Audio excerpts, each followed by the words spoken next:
So, I had this sort of revelation last night. I had a few revelations. Man, I wish I could remember them, but I get them in the middle of the night, and I don't want to get up in the morning and wake up the boy. So, this is what I get to wake up to. Pretty spectacular, right?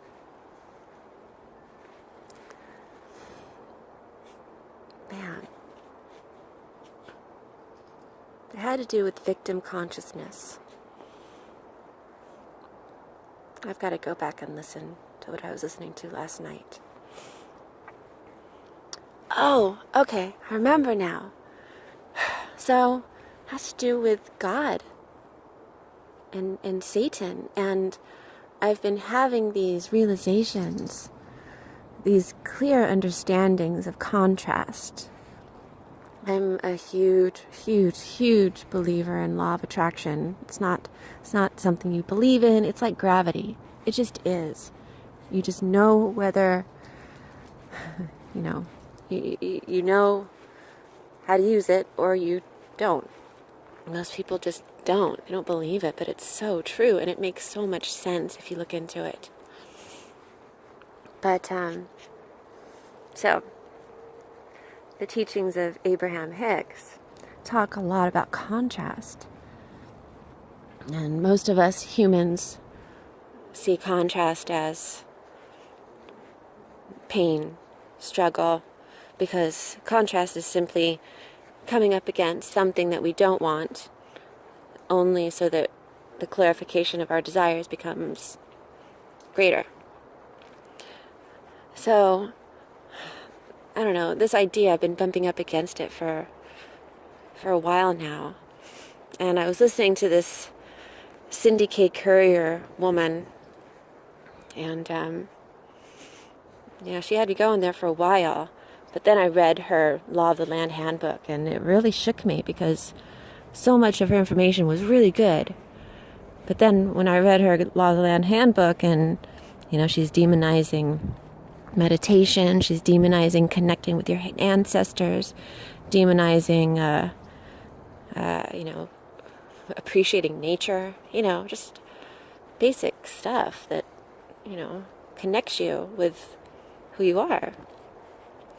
And that's exactly what she doesn't want. She doesn't want you connecting with who you are, because that's where all of our strength is. That's where all of our power is. But I also, what really stood out for me was the fact that none of her law of the land statements of clarification, or whatever the hell nonsense she calls it, there's no instructions for reaching for God or spirituality or positivity. Because if there are demons, then there must be angels, right? Because she's always talking about demons in her Law of the Land handbook. Anyway, she's not important. She actually offered me a great amount of clarification, so I'm so grateful. And that's the beauty of learning about Law of Attraction, is you start to appreciate your contrast, because it only makes you sharper. It's like a knife to the grindstone. And that's how I feel right now. It's like everything that I'm learning, it's like it's making me sharper. And I had this huge understanding last night that, this dark, deep hole that I've been going down the last year, it's so evil. It's shocking. It's shocking the amount of evil that is out there. That the people that we held up worship Satan. Not just that, but they're stealing our children and terrorizing them and then feeding on them. Clearly, you may not be prepared for that kind of information. I don't know who the hell would end up watching this video, but these are the things that I've learned over the last almost 2 years now. Just do your own research. It's all out there. There's so much. It's overwhelming. the amount of information out there, but nobody wants to go look at it because I get it. The truth sucks. But here's the silver lining. It was only because I went down that dark, deep, scary hole that I came to know that God was real. And that is the big secret here. That is what I believe the elites don't want us to know. They don't want us to know this whole Satanism thing, because once we wake up to the fact that they are all Satanists, it's going to be such an upsurge of Christianity, because that's what the freaking code has become now. And, I had this memory last night of going to my husband's church. My husband is Catholic. His family's Filipino. They are very devout. And I've had real reservations about the church my whole life. And it's been a great point of contention between us. But he recently went deaf. It's been a very strange year. But literally, he just kind of went suddenly deaf. Part of me feels like it was because of what I was learning. He couldn't hear what I was saying, so he literally had to turn off his ears. Anyway, I don't know if that's true, but part of me believes it.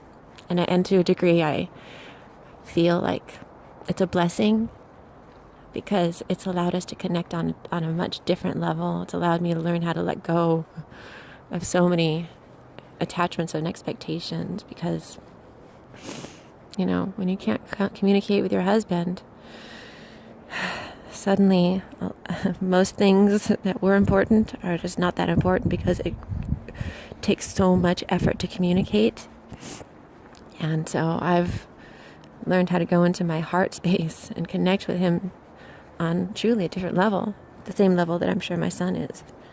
I had to grieve the fact that my son started to talk tremendously almost at the same time as my husband went deaf, and I was just heartbroken. I was heartbroken that he wasn't able to experience what I was experiencing. But I had to come to the understanding that he's experiencing my son in a completely different way, that maybe is it's what he needs. Anyway, tangent. So I remember we went to the church because his mom wanted him to get a healing or a blessing or something for his hearing. And I went. I wanted to support him. I brought Alfie. And so we go into this room. It's very confusing. And of course, because my husband can't hear, he doesn't know what's going on, what's being said. So I can only imagine his level of frustration, just watching and not knowing what's going on. And for a brief period, the priest or whoever it was that was, giving us the blessing was in sort of, questioning me, which I found very confusing because, we weren't there for me. But he kept asking me about, what my faith was. And, eventually I remember I said, I believe in the teachings of Jesus Christ. And I now remember, almost as soon as I said that, he turned away from me and just ignored me after that. He never followed up on anything after that. It was really shocking. And of course now, because of everything I've learned, I know exactly why. But I do. I believe in the teachings of Jesus Christ. And it is because of what I've learned about all these satanic pedophiles that I very much believe in Jesus Christ and Christ consciousness. That's the other thing, is really what we're reaching for. It's not, Jesus Christ coming back. We are attaining Christ consciousness, which is what, this whole awakening is. We're moving from the 3D world, which is the physical, see it, taste it, touch it world, into the world of thoughts, which is the 5D world. The belief that our thoughts are what really motivate our actions, which is true. Our thoughts motivate our actions, but most of us are sort of on autopilot, and we don't recognize that our thoughts are being, very much manipulated by our media and our culture and whatnot. Anyway, so that was my big revelation, was that the big secret is that once it comes out that these people are Satanists, I believe that there's going to be a massive upswelling of Christians. And that's the code word, is that now on the internet, on YouTube, it's when you say you're a Christian, it is because you are differentiating yourself and saying, I know that there are evil beings out there who are fucking running the planet, and I am standing up to them, and I am a Christian. And that's what I think we should maybe work on putting out there as a message. And, I think Anti-School is doing a great job of beginning this, by praying and including prayer in his message, because that's what's got to happen. We've got to start including prayer in our message and start utilizing the power of God and the power of all of the angels that are here, because there are a lot of them. I don't know if y'all are interested. The teachings of Cryon are magnificent if you want to get a clear understanding of, who we are as a species, how we got here on this planet, what we are. We are light beings, Have you ever seen that Pink Floyd album that has the triangle with the crystal, the light that goes through?